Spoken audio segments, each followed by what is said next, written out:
Mr. George Lang, how have you been? Not too bad, mate. How are you doing? Yeah, good, mate. Good. You look well. It's like you're never in the country. I'm not sure I do look well, but I'll take it. It No, must you be actually do, the mate. filter on the Zoom camera. So, before we get stuck into your rugby story, George, where was home for you as a kid, mate, and who lived at home with you? Home was Widnes, so yeah, live with mum and dad, and obviously Charles, who's not 3 years younger than me. So yeah, grew up together in Widnes. And yeah, we all lived together until I think I got to about 10 and 11, and that's when parents split up. Right, mate. How was that? Um, I mean, it was hard at the time. I think since then it's actually worked out quite well for me in terms of I remember like being in school, being young, lots of parents obviously split up and get divorced. And I saw a lot of my friends when I go around to like their houses after school or like over the summer when your school holidays, a lot of their parents would argue a lot. And it was sometimes felt quite uncomfortable because I never really had that. My memories of my parents and family were always very positive. And then obviously they split up and like you don't really see arguments as such. Well, in the flesh anyway, I'm sure there's a lot of exchanges over text messages and that kind of Yeah. stuff. But yeah, it was always very positive. Right, so we're obviously for viewers and listeners, mate, we're friends anyway, but I'd say I probably knew you for near on 10 years now, isn't it, mate? A little bit longer. And it's always been very amicable. You would never know, would you? Which is No, which is a credit to your mum and dad, really, mate. yeah, no, definitely. Yeah, I think they've done very well to put like whatever differences they've had in the past, put that to the side and like focus on like me and Chaz, and that's definitely worked out to our benefit. Right, so growing up, mate, was you and Chaz competitive, or have you always got on as well as you do now? No, we've always been competitive. I mean, there's Charles being unfortunate being the younger brother. Must have spent I don't know how many hours in the back garden getting absolutely pummeled by me, Scoey, and Ev. Chucking the ball in, and then he'd go off crying and would be like, "Oh no, Charles, don't worry, come back, come back." And he'd come back in, chuck it in again, and get absolutely whammed. But On no, a yeah, different net for 10 hours. no, we've always been competitive. I think we still are to an extent. Like, I went to see my grandparents this weekend, and even then, when I see him, we just look at him and you think we just want a bit of a wrestle, which is a bit embarrassing, really, because I'm 32 now and he's 29. So, but yeah, I think we'll always be competitive. Yeah. Right, mate. So how was you introduced to rugby and where was it, George? Uh, Rugby, I think it was probably about 5 or 6. Went Yeah. down to the Wids. I'm not quite sure on the story, but I think it was my mum who took me down, and we joined. Sorry, I joined Derek Oliver's team. Yeah, around age 5 or 6. I think at that time they were also with Martin Kerr because they were the year above, and we just used to obviously play on the first team pitch, and that's how I got into rugby. Mate, do you remember much about the early days? Was it full contact? Was it tag like it is now? What was it? Yeah, it was tag. Trying to think when we went to contact. I can't quite remember now. We started doing contact a year before we were meant to do it, just to obviously like learn how to tackle and that kind of stuff. Yeah. And quite a few of us played up in Martin's team. When you used to go on like the rugby festivals and you'd be there for a day and you'd play like 6, 7 games or whatever. We used to interchange quite a bit in that. But no, yeah, it was mainly tag. Right. And school wise, mate, where did you go? I went to St Edward's College. Went to the junior school there, so that's what going into reception, and then stayed on there up until senior school into year 7, and then up through into sixth form. Right. So has it been rugby union all your life, mate? Considering technically we're a rugby league town, aren't we? Now football, but Yeah, I've only actually ever played about a season of rugby league, and even that was quite it was sort of on and off. I can't remember really why. Maybe just adjusting to rugby league. I think at the time I might have actually lived in Parbold with my mum. So I lived there for half a week, and then at my dad's the other half a week in Yeah, Widnes. Um, but yeah, I've only ever played a year of league, and it's probably something that I do regret. Because I love watching rugby league. I mean, like you say, being from this part of the world in Widnes, like that's what you sort of grow up on, isn't it? In terms of rugby ball in yeah, your hand, it's all about rugby league, and they sort of felt like some quite good years growing up because Widnes had just got back to Super League. It was very exciting. But no, it's all been about rugby union for me. right. And how serious is it? The Eddie's all like how serious is rugby union? It's pretty intense, isn't it, mate? Because you've Uh, got a good name at school, haven't they? yeah, I mean, I'm not sure what it's like now.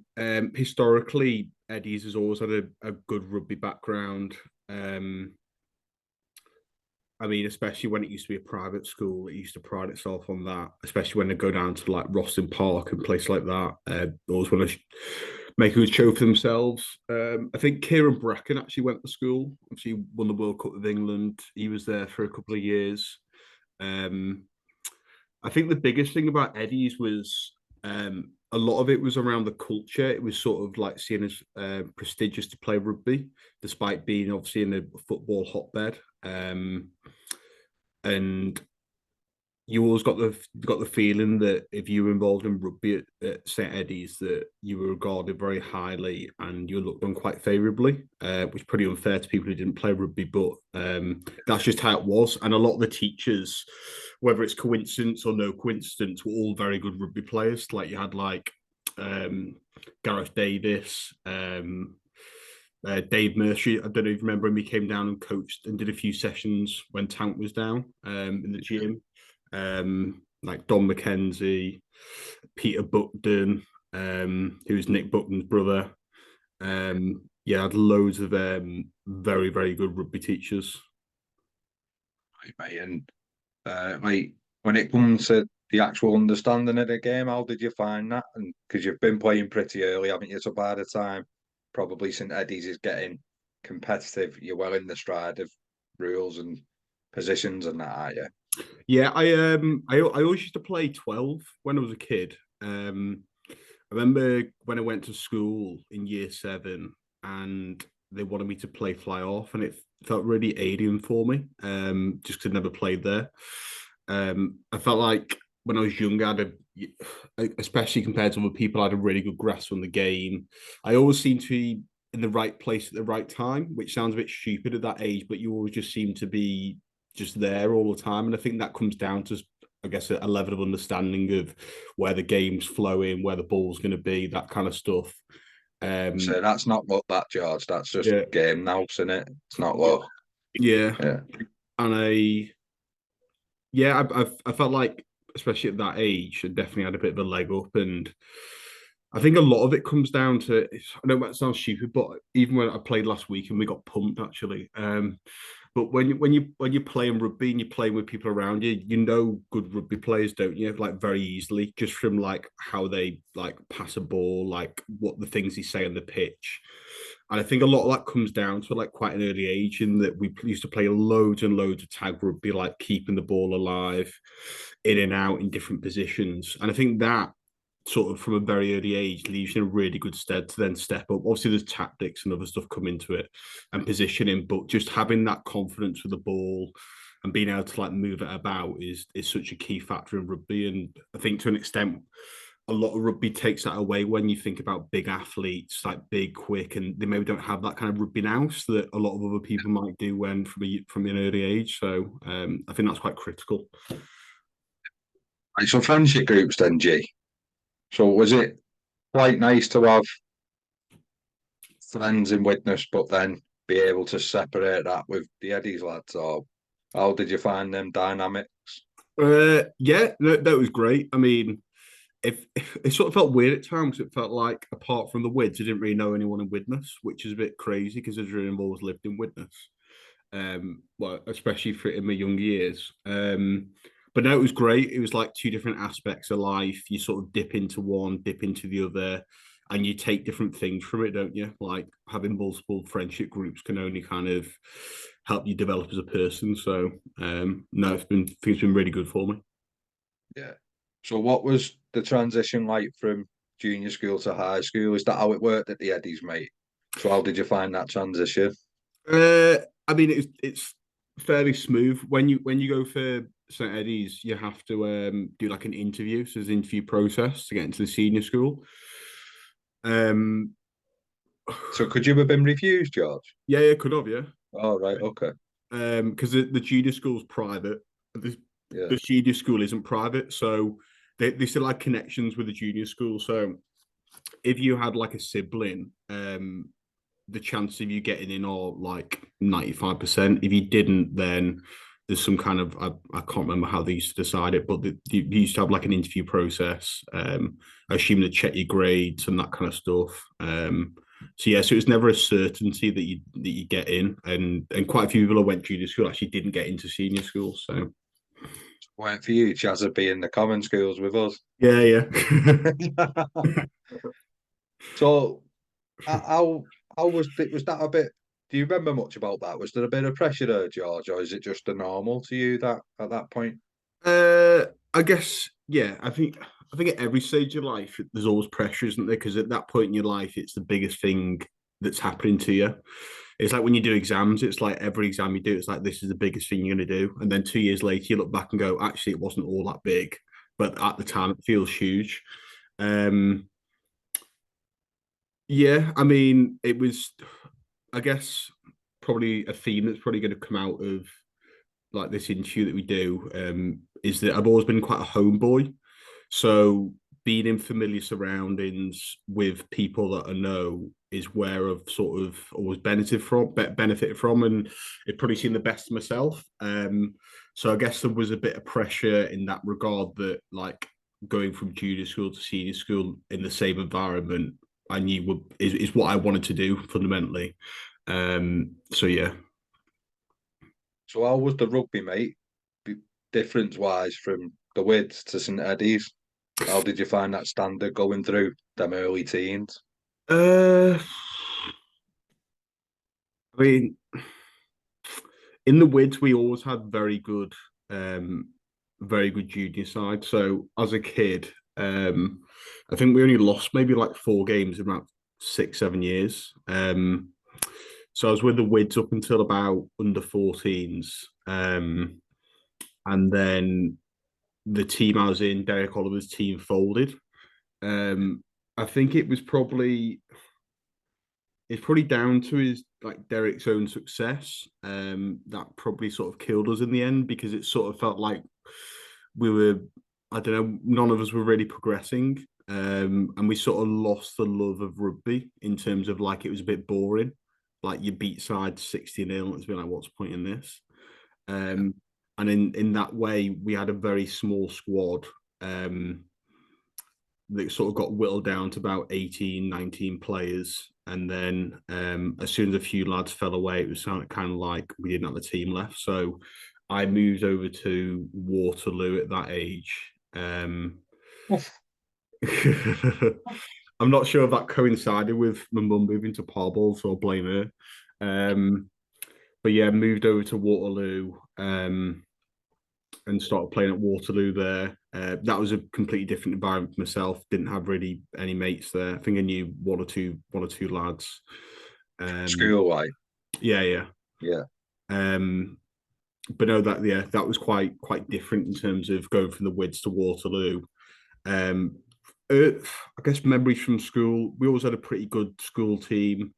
Um, we were very together in terms of like a really good side in terms of mates and fighting for each other.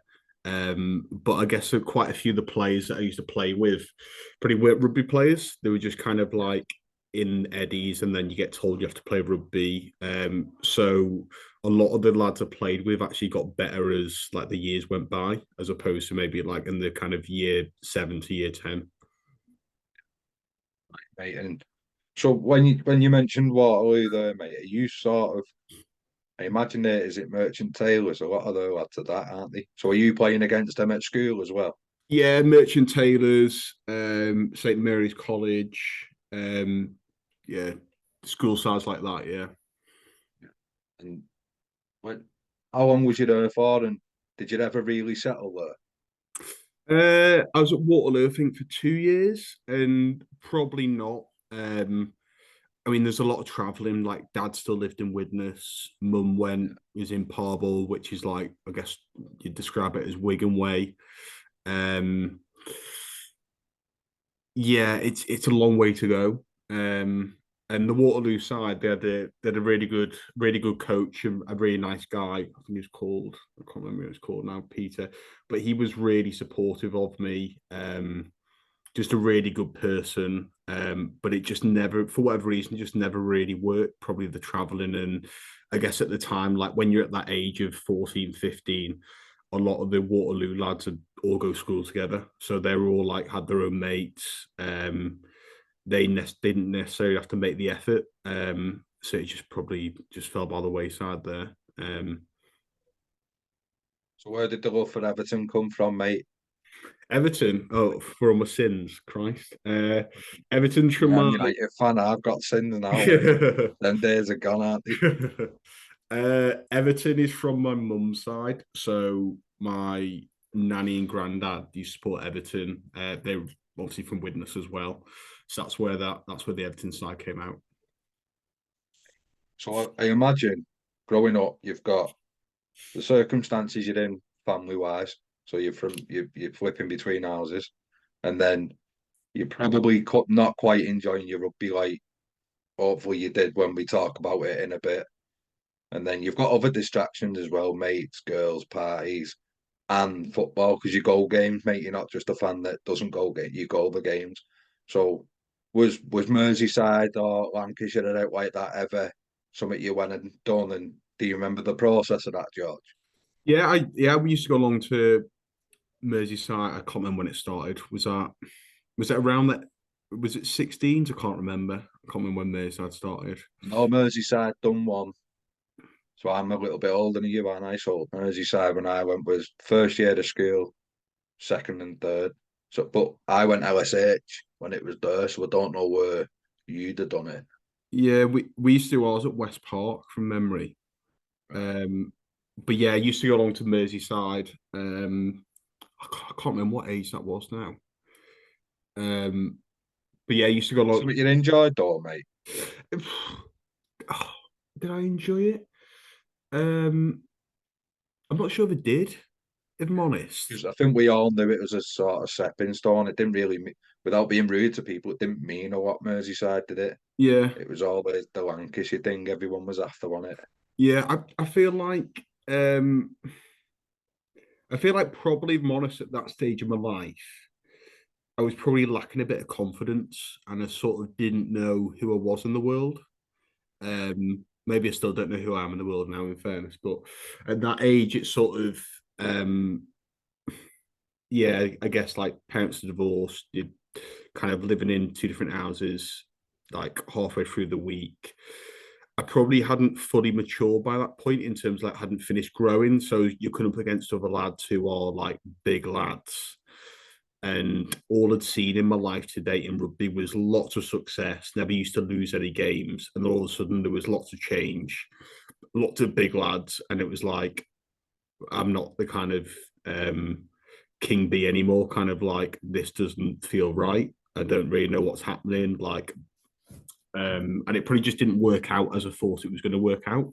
So I always used to find those kind of going along to like the Merseyside and obviously stepping stone for Lancashire. Used to find that quite I would say nervous, probably not the right word, but just a kind of alien environment where I just didn't feel comfortable.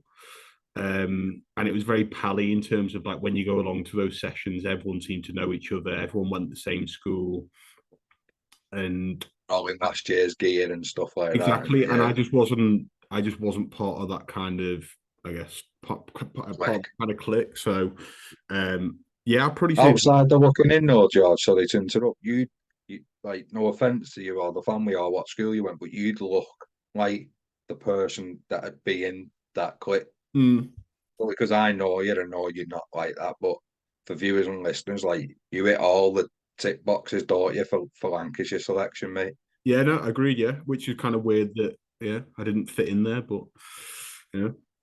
it's strange to think you like didn't have confidence either, because obviously I know you and you never didn't look confident. Yeah, But obviously, when I've come across you to begin with, is when you've probably discovered who you are and what you want to be and yeah, where you want to go definitely. with rugby. Yeah, So definitely. yeah, right, mate. So what side a student was you? Did you enjoy school? Uh, yeah, I mean, I guess it's like most people in school, like a lot of it depends on the teacher. So, um, I used to enjoy certain lessons very well. Any kind of when it was a kind of sports teacher or rugby teacher, used to get on with them really, really well, for obvious reasons. Um, but yeah, overall, I was kind of like I was never a kind of high performing person. I've sort of again like matured in later life in terms of I must have been like middle set for a lot of my grades. So just about scraped a B at GCSE maths, and I had to work bloody hard. I was like going to like after school maths clubs, just couldn't get it. Same for English, pretty scraped a B. Um, so compared to a lot of my mates, they were in top sets. I was kind of just like in the middle, kind of not really doing much. But yeah, overall, like Set Eddie's like give me great grounding and like good experiences, good teachers. So overall, as a school experience, yeah, it was pretty good. So what are the plans for Rubber Lang when he's leaving school? Um, Plans for Grubber Lang. Well, I left. Well, I did my A levels at Eddie's. So you stayed on again, mate? Yeah. Yeah, stayed on at Eddie's. Yeah. Had to get certain grades to stay on. I can't remember what they were now, but you have to get your 11 GCSEs, that kind of stuff. That was never in the. I was never not going to do that, but in terms of what I was actually going to achieve, like, I guess there was quite a lot of pressure on me to make sure I get at least a B in a lot of subjects. Hence the extra efforts and stuff. Yeah. Yeah. But no, yeah, stayed on at Eddie's.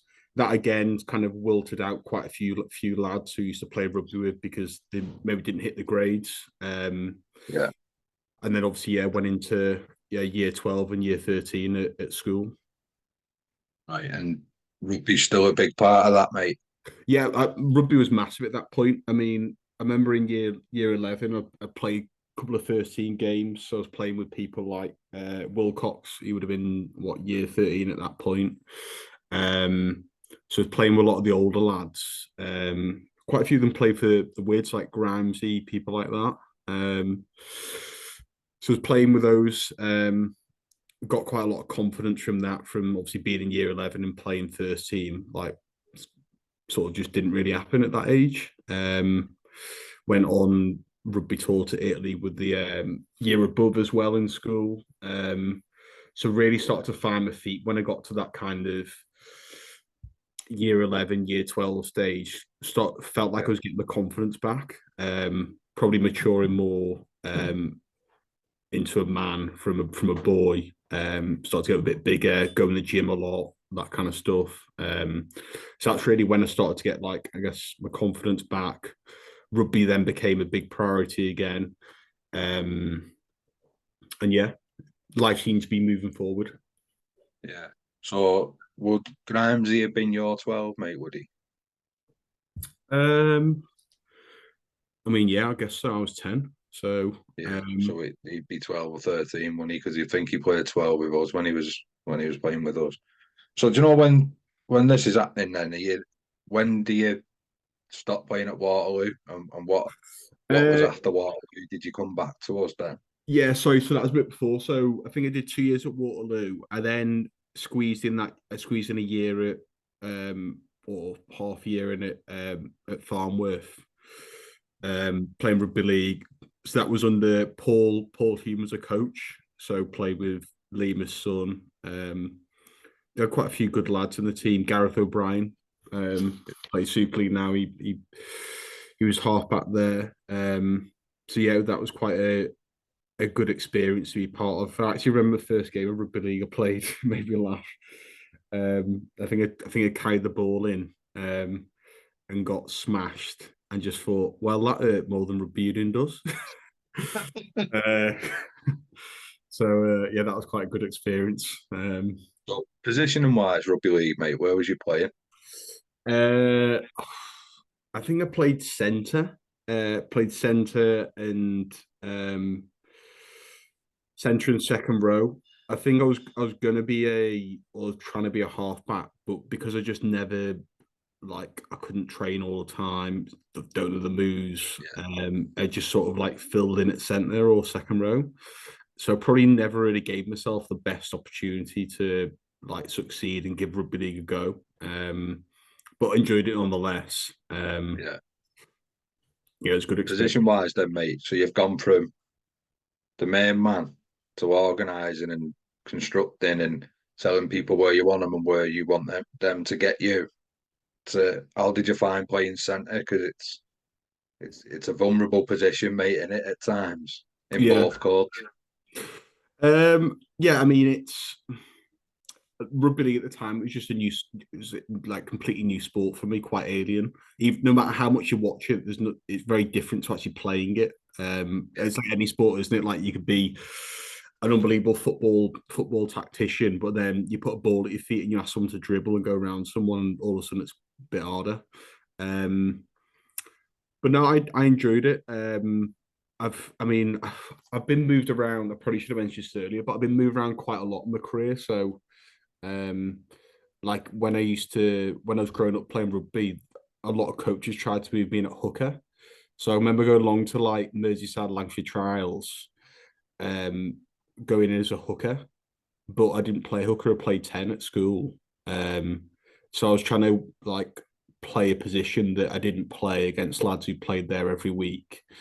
Same, I got moved to six as well by some coaches. There's a few guys who like ran Merseyside and I got a lot of influence in Lancashire. And they were trying to put me in at six, and I was kind of like, but I play 10 every Wednesday or Saturday at school. It's just kind of like I don't know, quite a weird experience to try and do that. imagine, mate. Yeah, because they're completely different. Yeah, yeah, Right. So coming back the Wids then, mate. How old would you have been? Would that have been 16s or junior colts? That yeah. It was. I think I was 16, and I started playing for Martin Keir in junior Colts. So that was people like Tank, Tom Raymond, Hazy, Arnie, those lads. yeah, Right, really good set of lads. And I think at the end of the season I think we lost in a cup final. I think we might have won the league. Um, so yeah, it was really good to be back at the Winter. It sort of felt like home, like being in around the club, familiar faces. Martin was fantastic. I mean, as you know, Martin, like really nice guy, really positive. He was really good. It sort of felt like I had my confidence back with him because he really appreciated me, wanted me to come down, wanted me to play. So yeah, really enjoyed coming back to the Wids. yeah. So then, when both teams merged, mate, what was the feeling among your lads about the teams coming together? Because you were stepping up into senior colts, and for viewers and listeners that don't know, the lads that were already in senior colts were still of age to play, weren't they? Because it was Yeah. the 2 year gap, mate. I mean, I can't remember. I mean, I was just excited to be kind of be back home, playing with, um, playing with Widnes lads, like people have felt like I could kind of associate with, which sounds a bit weird, as you say. If you went down that tick box schedule, I probably wouldn't associate yourself with a lot of Widnes lads, but it felt home to me. It felt like this is who I am as a person. This is where I feel comfortable in my own skin. Um, so no, really, yeah, really enjoyed coming back. And I don't, I mean, you'll probably remember, but the memories of joining up with you and Josie and some of the other lads was obviously that first game away at Fleetwood, where you got me sin binned. Yeah. So and you were Just looking after you, mate. yeah. But I mean that again was a great experience for me because that was felt like men's rugby to me in terms of everything had been quite nice up until that point, and then all of a sudden there was bloodbath game one. I'd Paul Newall as coach who didn't know too well, but was kind of like drilling it into don't take a backward step, sticking this together, all this kind of stuff. Because we had quite a young team, didn't we, Yeah. in that first game, and that was a real eye opener. And I think it probably made us that season in terms of how we bonded after that kind of experience. Everyone sort of knew that, like, you go in the trenches and you go in it together as a team, as opposed to a group of individuals. Um, We all knew where we stood then, mate, didn't we? yeah, definitely. I don't want to speak for you, but I think maybe because that when you mentioned you lost in that final, we did as well, didn't we? It was both at Rochdale. Yeah, And I think the lads that come and the lads that stayed, that when we combined that team, it was probably we filled in each other's weaker spots, probably. yeah, With no disrespect to anybody. We enhanced like what each other had. And I think that's what helped work as well. yeah, Where we lacked use had and where maybe use lacked, we definitely had. So to put us together was probably a bit of a master. So probably should have done it without knowing it the year before, but it wouldn't have worked as quite as well if we'd have done that. Hindsight's a nice thing, George, isn't it? yeah. So that is the year I got to know you properly, or started getting to know you, mate. So what do you remember about your senior Colts? What are the standout moments? I mean, stand-up moments would be. I mean, it was an incredibly successful side to be in, wasn't it? I mean, I stayed on a couple of years after you, but it just felt like success after success. Um, it felt like a real team spirit. Like you'd have lots of people turning up. Like trading was like a thing you wanted to do, and when I played at maybe other clubs, it's like maybe trading is a kind of like, what excuse can I get not to turn up? Like, do I have any other, like, what is my priority? Whereas trading at senior Colts, people would be turning up an hour early to play an hour of tick and pass before you get started. And that was kind of the environment that we were in. Playing with a lot of mates with who I used to play with when I was younger. So like Scoey, Ev, people like that. That was obviously like really good. To like rekindle those relationships. But no, hugely positive. Really enjoyed every minute. Learned an awful lot about myself. Kind of, I guess, shaped me into the rugby player I am today. In terms of that kind of work ethic, the graft, having that drilled into you from like Paul and Jed. Like they've been massive. They've had a massive input in terms of like who I am today, both rugby and outside of rugby. So yeah, it's yeah, fantastic years. You were in and around the first team, mate. Like a few of us, you got messed about a little bit, didn't you? Let's not beat around the bush and that, because the first team was on that heightened of upward trajectory as well, weren't they? So like us and them sort of were on the same sort of path, weren't we? We didn't lose many games. So how did you find open age rugby? Because I know you said Colts was a bit like men's rugby, but that's a little bit of a step up again, isn't it, mate? Yeah, I think first game, my first first team game was away at Anselmians, and I was young at the time. Oh, I don't know how young I was. I might have been 17 on the bench because we played against that. Was it Simon Mason? He played for Ireland.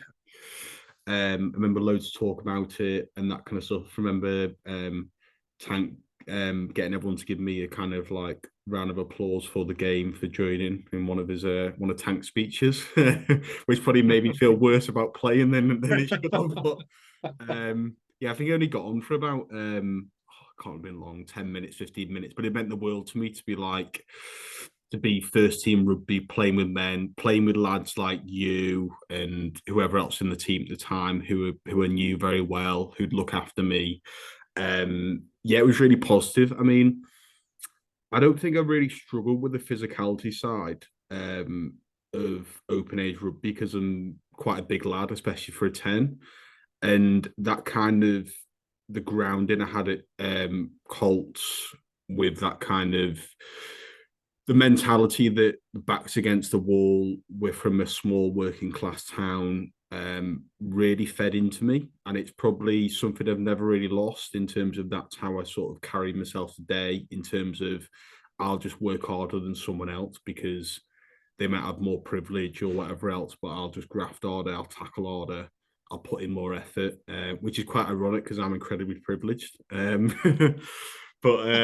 no, that's never really left me. And yeah, I don't know. You tell me. How do you think I got on when I first started playing open age rugby? I felt I like it think was fine.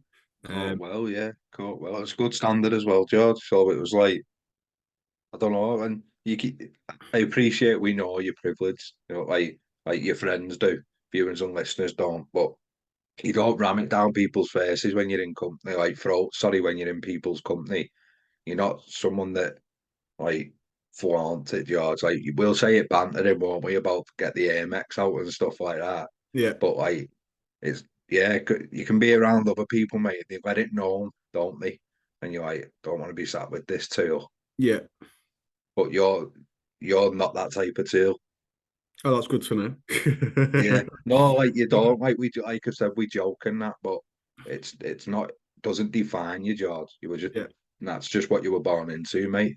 yeah, You didn't have to be the type of person you are because you could have been comfortable, couldn't you? And yeah, could have just coasted. But no, I think you caught well. It's mad, isn't it? Because when we were in your position, so the likes of me, Phil, Josie, um, Gav Aaron, you were dipped in and out, and when you felt you were playing well, got and pulled then out. you were dropped, you were like it. It just confuses you, doesn't it? And it puts you off a little bit, and then it's well, I think you're a hooker, but I want to play eight, and probably you were flipping between 10 and 12, probably a little bit. It's just unsettling. Colts was probably a nice reset to go back and play where you know you're going to play and Yeah. have a go with your mates, and then as we know, you developed in. So what? How long did it take you to feel established with the first team, mate? Or did you ever feel established? Did you always think? Uh, Because I never. yeah. There was a yeah, It's kind of hard. I felt very established among the players. So I always felt like I had a lot of support within the dressing room. A lot of the lads would look after me, like people like Borgie, Aldo, playing with like Andy Riley. Lammy was fantastic with me. He was always very good. Loved playing with Lammy. Might not have been the quickest in terms of getting the ball away, but as a person on the pitch, he always felt like a real leader to me. Wouldn't take a backward step. Would always front up. Would always defend his teammates. That kind of like an stuff. extra back rower, one at times, Yeah, mate. Yeah, yeah. But no, I definitely felt it's probably more the coaching side that just really never really got to grips. In terms of always felt like could maybe have kicked on more. And just maybe didn't really. And I think to an extent, I couldn't quite sadly, I feel like when you're that kind of age, I feel like you should just be able to play in terms of like go and enjoy yourself. And at times I felt like that was kind of well, especially looking back, it was almost coached out of us in terms of need to play to this structure, this system. Um, and that's all well and good, but you still need to be able to play. And I felt like that probably restricted at times. And yeah, a lot of the messaging was confusing at times, but that obviously happened to a lot of people. So you just have to deal with that and get on with it. doesn't help as well that the back line was shit up, mate, weren't they? Yeah, they were. Yeah, let's not mess about. They were quality from like 9 to 15, and even the bench was like probably walking any other team in that league. Mm. So what's next for you education wise, job wise? Where did you go? What did you do, mate? So end of sixth form, I went to Liverpool Uni, applied to quite a few universities, Manchester, Leeds, Liverpool, Loughborough, Hull, um, and yeah, I guess Liverpool. I didn't get the grades for Manchester and Leeds. I've got the grades for the other ones: Hull, Loughborough, Liverpool. Loughborough is like a camp. Is like a campsite. So you kind of live on the campus, and you go to like university there, but it's like a kind of self-contained small village. Right. Whereas I always felt like growing up in Widnes and then going to school in Liverpool, having access to going out in Liverpool nightlife, I was like, that's where I want to be. University, go and meet people, go to like the Yeah. big city, that kind of stuff. So that's why I went down the Liverpool option. Loughborough just didn't. Although the sports facilities were unbelievable, like the gyms and the pitches were just fantastic. It just decided it wasn't probably for me. And Liverpool as well. It's a top 20 university or one of the original Red Bricks. So when it sort of came down to the crunch, that if I got a degree at Liverpool, it would just help my kind of job chances, like when I leave university. And a couple of things is probably a homeboy. It's half an hour down the road at a push, in it. I know you live there, Exactly. but secondly, the lads probably appreciate the fact you had a gaff in Liverpool. So if we needed a night Yeah. out and somewhere to stay, it was always open, which we appreciated. So talk to us about uni, mate, and what it meant to you and how you enjoyed it, and was rugby involved at uni? How did it go? Yeah, so first year, I remember going into rugby trials. A few of the lads from Eddie's tried to get me involved in uni rugby, so like the Manleys. Yeah, I went along to trials. I think I played a warm up game and then got injured. I can't remember what injury I got now, but I was out for like a couple of months injury, and so then it's sort of serious, you know. yeah. A few months injury, and then sort of fell away from university rugby. Probably again going back to that kind of confidence thing that everyone sort of knew each other by that point. I maybe hadn't really committed because I was injured, so I didn't turn up because I can't play, and then sort of fell out of that kind of university rugby. I had a safe spot in terms of like the Wids was going very well. I was playing first team rugby at the Wids. So it was easy to carry on doing what I was doing. Like we had that we're talking about before, had a very good team, very good team spirit as well. So it was just very easy. So didn't really go into university rugby until the start of my third year when I decided. I think at that point I was probably really pissed off with the Wids and like the kind of the situation that was going on in terms of not being consistently like playing 10 and being messed around. I was like, why don't I just give why don't I give university rugby a try again? So it wasn't until third year that I got into university rugby and like absolutely loved it. It felt like going back to senior colts again. This really, really fast brand of rugby. Um, play with mates on a Wednesday, then going straight after the beers after it. Yeah, fantastic experience. So you mentioned an injury there, mate, which is uncanny up until like probably mid-20s. I don't really remember you having even niggles. So when did the injuries start coming along, and what are your injuries? What have they been? Yeah, I'd agree with that. I don't really seem to get injured. Well, until I did my ACL, but yeah, Just a small one. mainly hamstrings. I always struggle with a hamstring. Maybe not warming up properly, or like when you're on and off a bench in the cold. Very easy to pull it then. But yeah, always had tight hamstrings. And that sort of plagued me throughout my career in terms of never really feel like I get out first gear, even on the few occasions I break the line. I always feel like I'm sort of hobbling through and then maybe taking a tumble so I don't have to run any further. But yeah, mainly hamstring injuries, and then haven't really broke any bones or I mean, all the bad injuries I've had a couple of lip reconstructions in school. They were quite bad. I had to eat and drink for a straw for like 6 to 8 weeks. Wasn't ideal. And then yeah, obviously post COVID did an ACL. That's obviously the worst one I've had to date. When you done that, mate, did you know it was serious at the time, or Yeah. uh, I broke through the line and went to step the full back and just went when no one was even touching me. And then I was in loads of telltale pain. sign that in it? Yeah, Uh, loads of pain, like pulling the floor, not crying, but near that way. And then when I sort of, I guess the adrenaline rush kicked in, finally got myself up and I was playing with a few of the lads that I went university with because this is down in London. And I said I'll try and run it off, and at that point, obviously, when you try and run it off and you realise your leg doesn't work, and you something was pretty serious. So, yeah. So that third year of uni, mate, how does uni rugby work? Is it you have your own club equipment wise? How do you get to away games and things like that, mate? Yeah, so you pay a sports membership, so it's covered by the university. So you pay a yearly membership to be part of a sports team, and they help put on like buses and that kind of stuff. They pay for coaches. The university's obviously got its own facilities, so like rugby pitches and that kind of stuff. They're all maintained.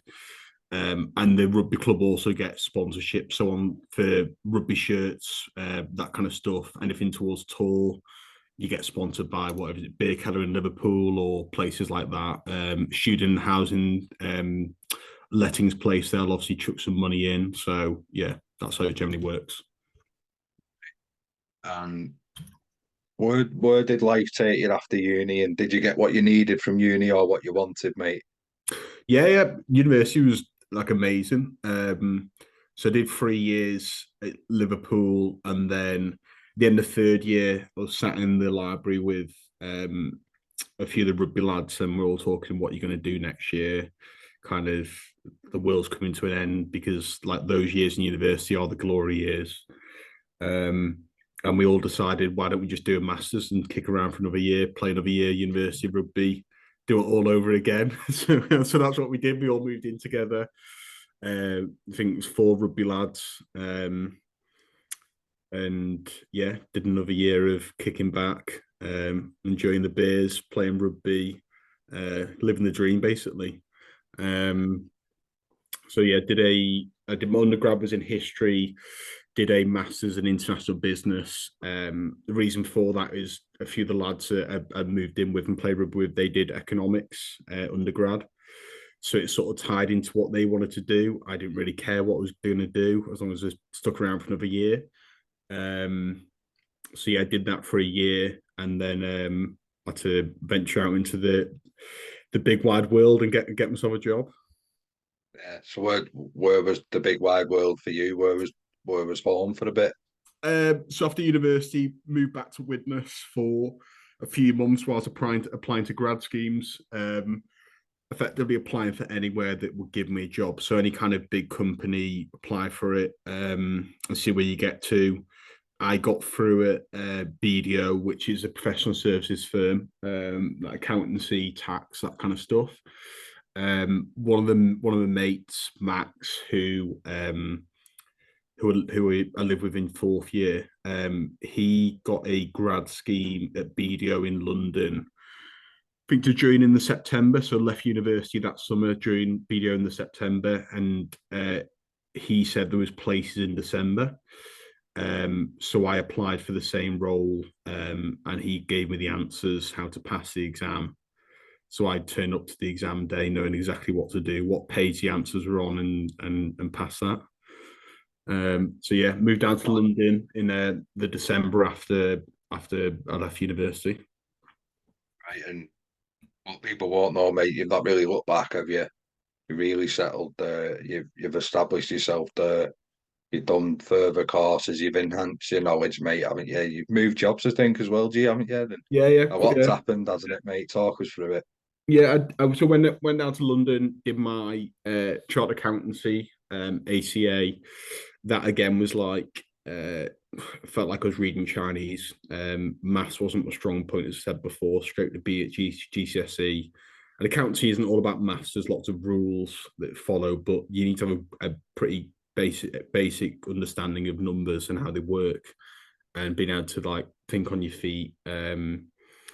So yeah, I found that hard at the start because I've been used to like writing essays on my life, forming arguments, that kind of stuff. Maths is just you get to a number and it's either right or it's wrong. There's no kind of debate over it. So I struggled with that at the time. Spent a lot of hours working weekends. Revising over weekends. So you go to the office, do like 7 hour days on a Saturday and Sunday. Just trying to get through these exams. It's 3 years of exams, 15 exams in total. I think I did about 32, including resits. So it was hard work. Challenging. Yeah, very, very challenging. But that feeling to get over the finish line was fantastic. Surely the answer to question one was Patton for Wales. What's Question two, that? top 15. If only. Right. So yeah, so it's we talked about pressure before, mate, and stuff like when you felt like GCSEs were the biggest thing in the world, and then you realised they're not. Did them types of feelings all come back, mate? 'Cause remember speaking to you through some, and you just like you did feel like you were under a bit of pressure for a long time, mate. You just cut off chat, didn't you? And Yeah. you were just dead down grafting. So was it like a full circle moment, mate? Yeah, again, different type of pressure. In terms of again, felt very much outside the comfort zone. In terms of I like to think now as a person, I know what I'm very good at and what I'm maybe not good at. And at that kind of point in my life, and maybe didn't know, I was maybe less self-assured as I am now. So again, very much outside my comfort zone. And it was kind of a case of I was around a lot of other lads who still mates with today who had backgrounds in like economics, accounting, went to very good universities, very intelligent people, and I sort of felt like, is this really me, or am I just kind of just trying to get by here? Like, what am I going to do after I qualify? Like, I failed a lot of these exams. Like, how am I going to do this in practice? Like, will I actually be a good accountant, or will I be kind of not a failure, but will I just kind of just be struggling to get by for the rest of my life being an accountant, whereas I might be better off going and doing something else? Quite heavy, mate, in it when you put it like that. Yeah, Because you're not in Widnes, you're in London. Everything's totally different, mate, isn't it? And yeah, I understand you are a little bit lucky in your situation that you're in, but you've still got to eat, live, haven't you? So traveling, mate, it was with traveling. When did traveling become quite important to you? Because you've done quite a lot of it, mate, the last few years. yeah. Traveling. So I did 3 months in that summer after I finished university. Me and Ben, who I live with in fourth year, and I played rugby with since down in London. We went to Southeast Asia, did Thailand, Vietnam, Cambodia. That was a great experience. Been to a few other places. Been the US quite a few times with a dad and Nick. Been to New York, Boston, Chicago, a lot of places like that. They were fantastic experiences. Been to Mexico, yeah, a few places in Europe. Yeah, I've done pretty well. Not gonna lie. Passport busy in it, mate. So you've touched on it a few times that you play a bit of rugby down in London, mate. Like sometimes it's like the event stuff, isn't it? Where you'll have like public speakers. Some of it's semi-serious. So talk us through the avenues you've took with rugby since you've been down in the capital, mate. Yeah, I played. So when I moved down, didn't I wasn't associated with a club. I used to come back up. So this is like when Westy maybe took over at the Wids and PT. They used to pay for me to come back up and like help out You where used to what? You used to what?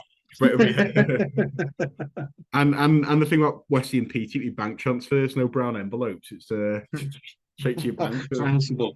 Yeah. No, yeah. So I didn't actually. I wasn't associated with the club when I first came down. I mean, I didn't have a lot of time in my hands in terms of I'm revising like all the time. I just didn't really have.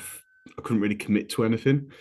Um, I played on Wednesdays for a few nights with JP because he joined Barclays at that point. So there used to be like a little city league on a Wednesday where some of the firms you basically just rock up and play for Barclays. I didn't work for Barclays, but you basically turn up and give you free booze and throw the ball around on a Wednesday night. That was pretty good.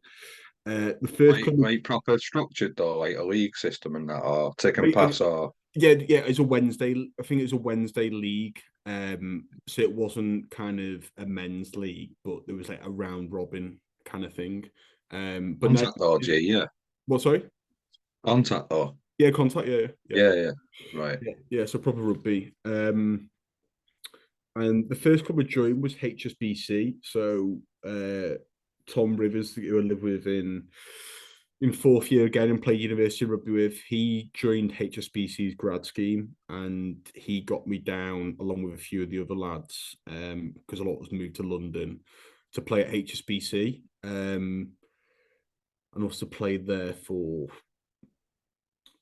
3 years, maybe 3, 4 years. And that was a really good environment to be in. Really good set of lads. I'd say, how to describe London rugby? London rugby is very nice in terms of facilities are nice, get a lot of free booze, go on nice rugby tours. It was very different environment to playing up north. When you go into like Carlisle or a Spatcher on a Saturday, it's chucking it down. You're on a 3 hour coach. Very, very different. I felt like everyone was just a bit too nice in London. But I guess that's just a product of the environment you grow up in, isn't it? Like life is nice in like the south, southwest, southeast. It's different when you're up north in terms of people will be working Monday to Friday. They've been grafting hard and they'll be thinking, I'm having a big one on Saturday. I'm going to smash some blokes, get all this pent up anger out of me. Probably don't have that down in London as much. Life's a bit nicer and easier. So people are just a bit nicer on a Saturday. I found that quite a weird concept that you're not trying to I don't know. You're not verbally abusing the guy you're playing against. It's kind of like everyone's just a bit nice. Helping each other up and all that Yeah, type of thing. exactly. Yeah, Yeah. yeah. I think Right. that, I think So that's, I think that's probably why I stayed down in London. Actually, everyone is nice. So people out Europe. yeah, So yeah. when did the Twickenham visits become as regular as they did, mate? And how easy do you find it to get tickets and that because you're down there? uh, yeah. I mean, well, probably since I moved to London, Twickenham what it takes probably about 40, 45 minutes, 50 minutes to get there from the flat. Because I'm based in central London. Yeah, I mean, I've sort of taken advantage of still being connected at the Wids, having HSBC. Chaz has obviously got contacts as well. So always found tickets really easy to get hold of. And it's been like like it costs so much money to go and watch England now. You're paying like 120 quid, 130 quid a ticket. It prices people out of it, and it's wrong. But I'm probably one of the big beneficiaries of that, and the fact that I don't have to pay for a train, I don't have to pay for a hotel. I'm already down in London, so even though the ticket costs a lot, it's on my doorstep, so it's easy for me. I'm not taking a family of four down, which is going to cost you the best part of 600, 700 quid for a weekend when you could go on holiday. So I've always found it easier being linked to like the Wids to get tickets because it's hard for people to get down. Yeah, that's fair enough, mate. And if it's there, you take it. What you, of course, you do. And like you said, your cost is just the ticket cost Yeah. because you're already there. Exactly, mate. It makes sense. So rugby wise, mate, what happened after HSBC? We folded after COVID. Didn't get a team together. We had a kind of, I guess, more of an aging team at that point. There's quite a few lads who were, I guess, like mid 30s. A good core of lads who were still like 27, 28. But once COVID hit, and I guess people have different priorities, don't they? Like your Saturdays, maybe move away. I guess if you've got a partner, they probably go from you being away on a coach journey for 2 hours on a Saturday, being rugby day, to you have, I guess, other things you plan with a family. So going back to that kind of structure of Saturday rugby, a lot of people turned away from that, which is fair enough. Like, I don't blame people for that happening, but that's when So that it kind of, suffered, mate. Yeah, yeah, definitely suffered. yeah, And it's a shame because like HSBC was a great facility. Obviously the bank pays for everything. They've got unbelievable grounds about 20 minutes from London Bridge. Lovely clubhouse, like they've got cricket wickets, tennis courts, like you name it. They've got everything. They've got shower gel in the showers, like it's the works. Like very, very different to what I've been used to yeah. up north. So it's a real shame that that kind of fell away. Um, but then after that, I went along to another team called Law Society, and they get their name from, I guess, getting a lot of funding from a lot of the law firms. So again, this is still like Saturday men's rugby. I think Law or Surrey, was HSBC played in the Kent leagues. And yeah, went along to play for them. First game for myself post COVID, and that's when I did my ACL. So that kicked me out for what, year and a half, 2 years. Is rugby something you'll go back to, Langy, or Uh, well, I mean, I played last week. I played 2 games pre-Christmas as well. Yeah, I'd like to. I guess it's like I said before. Once you fall out with it, it's hard to get back into it. yeah? Like I think the biggest thing that I miss is that kind of team spirit. And you can't really explain it to people who haven't been in that environment. So one of my good mates, Max, or probably one of my best mates who live in fourth year, he always jokes me on WhatsApp. He's like, "Are you not realise you're too old for rugby now? Like you keep getting injured." Me and Ben and Rivers. He's like, "Why are you doing it? Just stop it." And I'm like, "Well, I enjoy it." And he's like, "But you feel battered, you get smashed." I'm like, "No, but I enjoy that. Like that is, I enjoy that feeling of like being like meeting up with the lads pre-game, playing rugby, even if it doesn't go well, you sort of enjoy that kind of like adversity, being in it together, even being under the post, having a bit of a moan, and then the showers after, having a beer, waking up the next day feeling like you've been hit by a bus. You miss that, like you miss that kind of. That's what you've always grown up on. So it's kind of A long like, time not playing, George, aren't you? So yeah, if you can still do it, mate, enjoy yourself, definitely. yeah, exactly. So hopefully I'll play again next year. But I guess it's like it depends what else is going on. But yeah, we'll see. Mate, what does the future hold for G Lang? Good question. I'm not sure about that myself. I mean, in the short term, definitely stay in London. Like work's going very well for me. I had a couple of promotions. With the company I've been at now, Manual, which is the men's health company, been there for 2.5, 3 years, which is quite long for me. I, I think maybe sort of a personality. I sort of feel like maybe 2 years is where I get to, and then I move on because I probably fall out with people.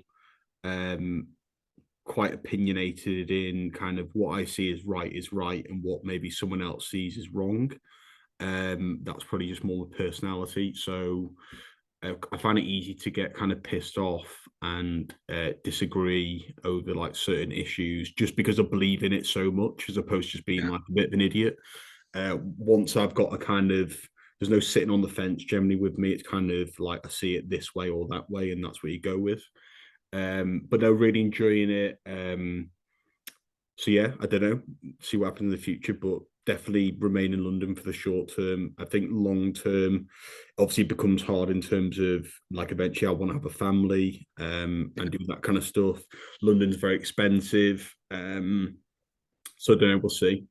Yeah, I guess one other thing I'd like to add is a massive thank you to everyone who's been part of the rugby journey to date. So, whether it be my parents taking me along as a kid, school teachers that say Eddie's, initial start of the Wids, all players I've played with throughout my career. There's a lot of people that I haven't mentioned in a 1 to 15, and I guess it's just making that point that like I wouldn't be the kind of person I am today, both on the rugby field and off a rugby field, without having all these life experiences. So huge shout out to everyone who's played a huge part of my life. But I guess specific shout out to obviously go to mum, dad, my new mum, and my new dad, as my mates all like to take the piss. To Nicker and David, and Chaz as well.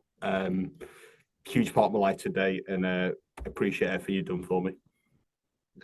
Well, you mentioned the name there that I want to bring up and have a chat with you about, mate. So David and everything that you, as a family, including Nick and Andy, your dad, have all gone through, mate. So talk to us a little bit about David, your mum's husband, mate, and what he's going through and what you're doing for that.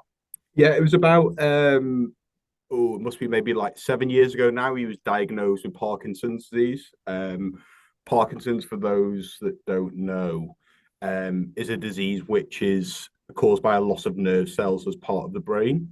Effectively, this leads to like a reduction in your dopamine, and dopamine plays a vital part in regulating the movement of the body. So, for a normal person to understand what that means is if you're walking along, let's say down a road, your body will just automatically move its arm to walk, but like it moves its legs. You don't have to tell it and look at it to tell it to move. With Parkinson's, your arm won't move. So the side of the body which isn't impacted, your arm would swing normally. The other side, the arm just physically doesn't move. And you have to like try and tell itself to move. Obviously, over time, this degenerates quite significantly. You like need lots and lots of care. Fortunately, David isn't at that stage. He's part of a boxing club, which is helping to slow down the impact of Parkinson's, which is fantastic. But at the minute, there's no cure for Parkinson's. So both myself and Chaz, we've done some charity raising events. We did the Free Peaks Challenge with a lot of the lads from the Wids, from people I played rugby with, people Chaz have played rugby with. I ran the London Marathon last year, helping to raise money for Parkinson's, about 2.5K. I think Chaz did the same. He did the Leeds Marathon.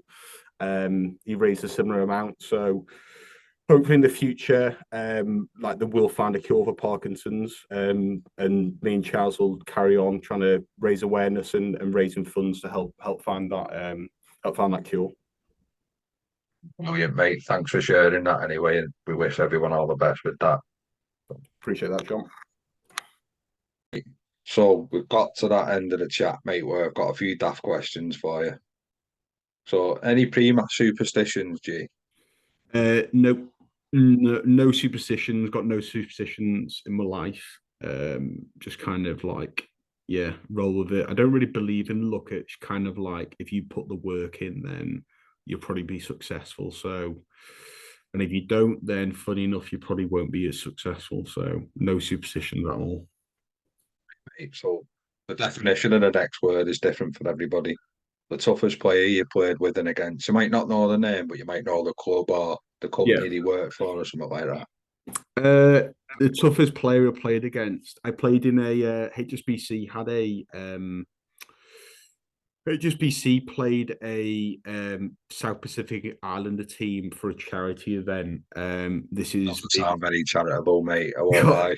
Trust me, it wasn't. So I was out till about 1:30, 2 in the morning with one of my good mates, Ben, or very best mates, Ben.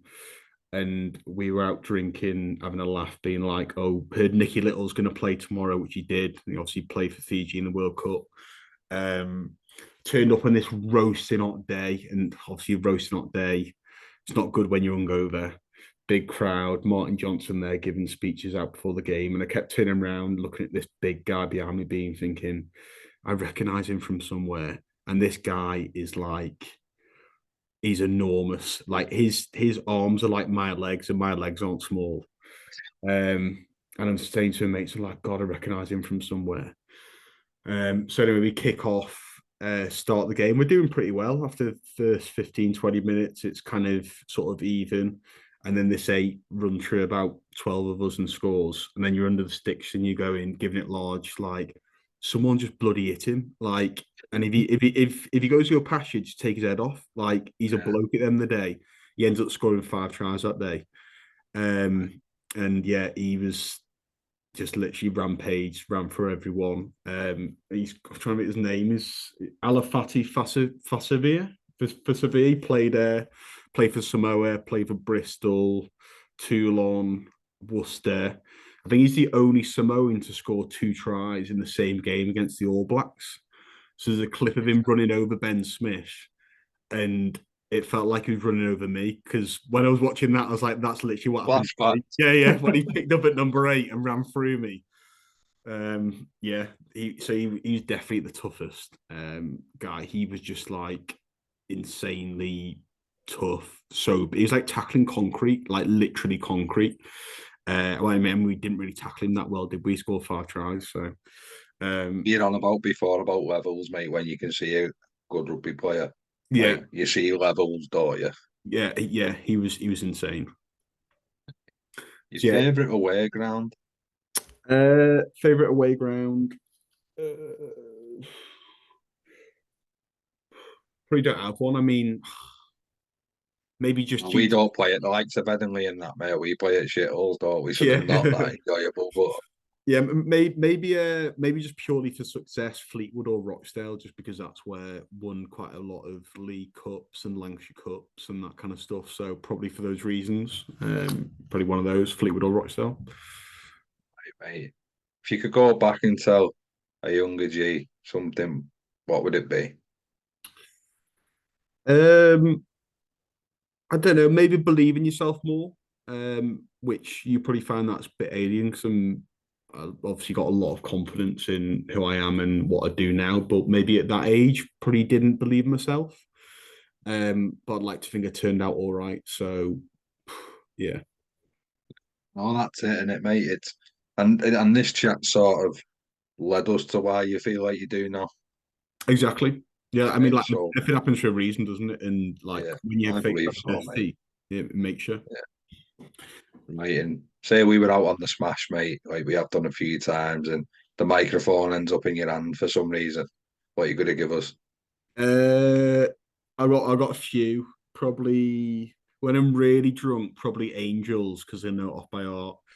If I'm a bit less drunk, maybe Teenage Dirtbag. Or if I'm really struggling, I'm on an away coach for the first time with a new team. Probably do Journey. Don't Stop Believing because we did that at Colts and It's our know that. song, yeah.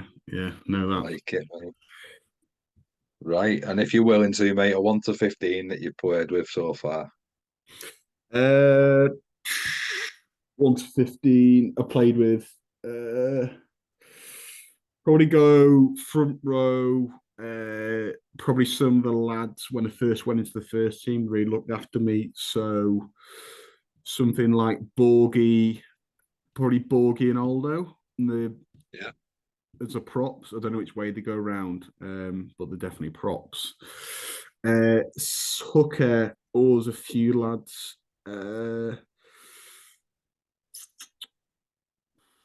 It's probably between, I don't know, Mossy was really good as well. He really looked after me. I play with the guy in the year below me at school, Johnny Matthews. He played with Andy and Matty at Sedge, and he's actually played for Scotland a few times. Oh, Um, he's smashing it at Glasgow, isn't he? oh yeah, unbelievable. Yeah. He's doing really well. So I only played with him for like in schools for maybe 2 years. But I mean, considering what he's done, unbelievable achievement. I'll put Johnny in there and I'll give an honourable mention to Chaz, just so he gets me a Christmas present. Like your second rows, mate. Second row, probably go with uh, probably Chadders at the Yeah. Chadders at the Wids. Yeah. He always felt like he could play levels above. Um, Enormous bloke in terms of just being around him. Um, I'd go with the other person would be between Bomber and JP. But I would probably side with JP because we go on ski trips together now, so he's keep him on side. Hey, mate, sensible. You've learned in it. Right, your back row, G. Oh, I mean, I've been incredibly gifted to play with so many good back rowers, both at Colts and Open Age. You're actually in there as well. That's because I've slipped you a five with that Yeah. bank transfer as well. uh, I mean, some of the back rowers it's hard to pick from, but probably seven would be Tom Mack, Yeah. very closely followed by Johnny Lowe. Different types of players. Tom Mack, incredibly hard, huge work ethic, and an absolute menace, both on and off the pitch. Six. Uh, I'd probably go with. I tell you, I've got written down. I've got you written down, Mike, Mike Garrity, uh, Pia. So Pia, remember him, yeah, Yeah. and Critch. Um, Yeah. all slightly different players, all very good players. I'll give it to you. Oh, what a creep. I like it, but what a creep. And number eight, I'll probably give it Wilcox. Yeah, Again, huge bloke, really athletic, great hands, good looking bloke as top well. lad as well. So yeah. Yeah. Right. So before you give me your nine, mate, what type of nine do you prefer? Do you want a sniper or do you want someone that's just going to lick your hands every time? Um, Probably someone who's going to hit my hands every time because I like to try and control it myself. In terms of the game, so just someone who is reliable. But obviously, if you've got a nine who can do it all, then obviously that's more beneficial, isn't it? So, Yeah. I mean, yeah, it depends, like, and it depends what the team's like. If you've got maybe a forward pack that isn't as big, then you probably want someone who has got a bit more about them. If you're just having a consistent nine and the pack's not dominant, you're probably going to struggle, aren't you? So, Right. So it is with your nine then, mate. uh, this is obviously very challenging because I feel like I owe a lot to when I was coming through at the first team to Lammy. You really looked after me, good lad, and a very good player. But I'd give it to my good mate Ev.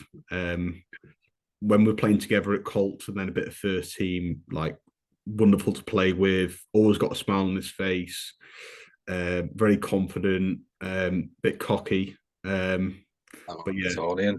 yeah, exactly. Had a good career as well, Ev. Like Yeah, not fantastic. to be sniffed at. Had a great career, hasn't he, mate? Yeah. So who's your 10? 10, probably go for um, bit difficult 10. I really enjoyed playing with Phil Glover. Yeah. Again, I was coming through, I was young at the time. Leddy played 10 after I left. He was always a winger at that point. Yeah. So I've actually got him down on one of the wings, but Leddy could obviously fill in there. I played a bit with Acco as well, but that was mainly just in passing. If I'm honest, that was when I was London based, so I'd come up and play a few games. So probably Phil Glover. Yeah, really really good hands, really nice guy. He always used to like to play with fast pace, so get the ball out wide, and at that time that obviously worked very well for us in the back. So Yeah. yeah. Mate, do you want to start with your 12 and 13 or you got to go with your back three? I'll go with back three. I think that's slightly Yeah. easier for me. Andy Riley 15. Yeah. Pretty easy one that for me. On the wing, I've got Smigger on the wing. Yeah. Smigger again could be 15 in anyone else's team. It just Andy Riley's just so good. It's a bit unfortunate, but yeah, Smigger on the wing. And then the other wing, that was a toss up between Leddy and Pock. Um, but I've gone with Leddy. Oh, that's fair enough. If we were lucky, mate, like you said, you could probably have two or three 15s, really, couldn't you? Yeah, exactly. Yeah. Right, mate. So who's your 12 and 13? And if, again, another question, sorry, if you're playing 10, what do you want from your 12 Uh, other than loads of chat? yeah. So okay, that's a bit different to what I'm talking about for with nine. Um, Probably someone who is really tough, uncompromising, and very good in D. Um, that's probably who would want us 12. Someone who can really, really crash it up. And is a sort of a general just outside you. Maybe don't need someone who is like, I guess, really flashy with hands, who can do it all. I'd rather have someone who's just kind of like quite a bit of steel and determination and will run through brick walls for you. So yeah. So who are your centres, mate? Uh, I've gone for 12. This is a toss up again. Um, Play with a lot of good 12s. I'm going to go with Scoey. Play Yeah. with a lot of rugby with Scoey in my time.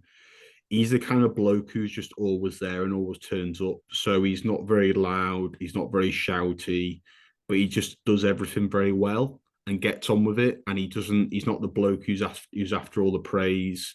He just works hard. And yeah, very good Scully. He finishes you off at 13, mate. 13. This is a tough one. I've gone with I've gone with Paul McLinden. Um, because we had a lot of success at Colts, me, Scoey, Paul, 10, 12, 13. But some of the players I played with, like Welshie, unbelievable player, great hands, great knowledge of the game. Gaz Riley, when I was young coming through, he was unbelievable, very, very calm, incredible runner, so balanced in space. So, yeah, I've just been very fortunate to play with a lot of good players. I guess at 12 as well, I've got someone else written down, Gaz Davis. Yeah, I thought you'd have mentioned Gas. Yeah, I mean, it's quite weird. When I play first team with Gaz Davis, quite a few games I call him Sir because obviously he's my teacher. So I always found that quite difficult to just the respect factor. I didn't want to call him Gaz because he's not his Sir to me.